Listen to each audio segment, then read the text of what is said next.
All right, y'all. Let's talk about victim blaming and victim shaming and why it's a huge problem for survivors of human trafficking. You might hear things like, "Why didn't you just leave?" Or, "What were you wearing?"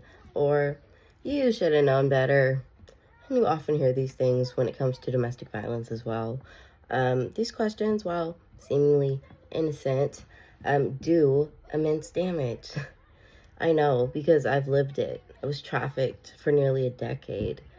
And most of the time, I was being sent to the homes of married men with children. Imagine that. I'm a child, and yet the blame often falls on us. This isn't unique to me. Most survivors of human trafficking their exploitation started as a child, and children were being blamed and being charged with prostitution charges because we were forced and exploited to sleep with grown ass men to pay another grown ass man.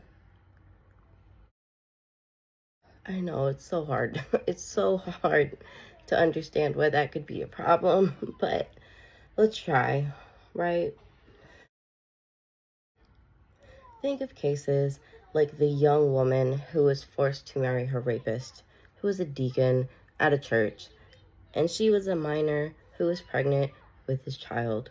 Not only did the family sign off on it, the judge signed off on it, everyone signed off on it, and forced a child to have children with a grown ass man. But these are not isolated incidents. They're examples of a systemic issue where survivors are held responsible for their own exploitation. Why is victim blaming so harmful, you might ask? It silences us. It silences survivors. When we're met with judgment and doubt constantly, we're less likely to report abuse or seek help. We already know the system can be stacked against us, and we fear re-traumatization. And that's just being real. It perpetuates the problem.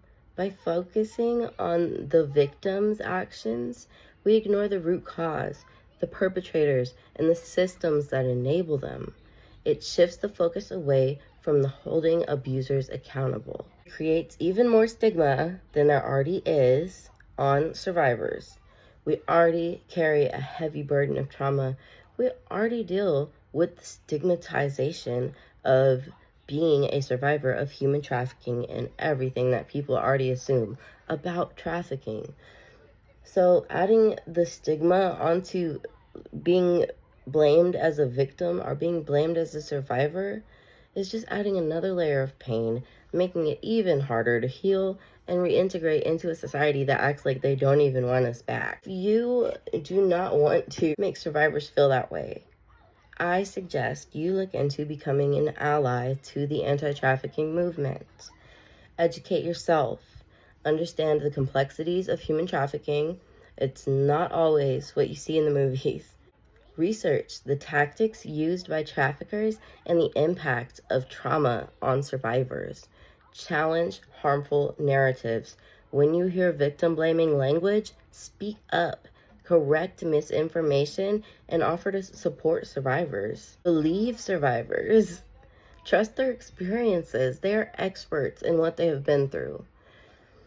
Support organizations that help survivors, donate to or volunteer at with organizations like Survivor Source or Survivor Alliance, or there's so many nationwide. Advocate for systemic change. Support policies that hold traffickers accountable and provide resources to survivors and fulfill the funding needs that these organizations that are trying to provide these critical resources to survivors have. And create a safe space. If you are in a position where you are around or with a survivor or a group of people and there's a survivor, be a listening ear, be an ally, offer non-judgmental support. Let a survivor know that they are not alone. Understand that trauma responses vary. There is no one way to react to trauma. Survivors may seem withdrawn or angry or have difficulty trusting others. This is normal. And until we have access to mental health care and trauma-informed mental health care, because that is a whole nother ballgame, let me tell you. So until survivors have access to trauma-informed mental health care, how are we going to process trauma? How are we going to reintegrate? How are we going to be good coworkers and good parents and good everything if we are coming out of a trafficking situation and have no skills? I grew up knowing how to count money, make sure it's real, and hand it over to my boss. And that was it. That was all my experience. I learned how to sweet talk. I learned how to pickpocket. All of these skills that I do not utilize at all anymore. I mean, counting, yes, but obviously. Understand that. Some people are coming out of this experience with nothing. No, nothing. I didn't have help. I tried to go back to school, failed tremendously, took my time trying to learn things on my own, trying to find my own resources. It took forever for me to get here where I'm at today. And I'm telling you that there's a way to make this process way shorter for survivors. And you won't have to think about, oh, well, they're doing this or they're doing that or whatever. If you can show support and be an ally and help us educate the public and get the services and funding that we need to survivors, then, I mean, ultimately we can change the world, because there's so many voices that you've not heard and so many faces that you have not seen. And 99% of survivors are not going to surface. You're never going to know about them. Just imagine the voices and the contributions to society and all of the amazing things that all of these people could bring into our society.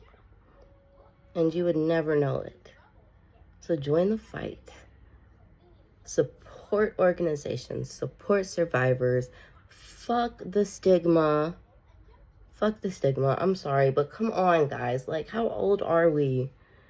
Is this the 1800s? Like, please, show your support. Show that you have some form of common sense and can think for yourself and understand that blaming children and blaming women and blaming men who were forced and exploited is not cool and it's not okay. And if you still don't understand why, please reach out to me and let's talk about it.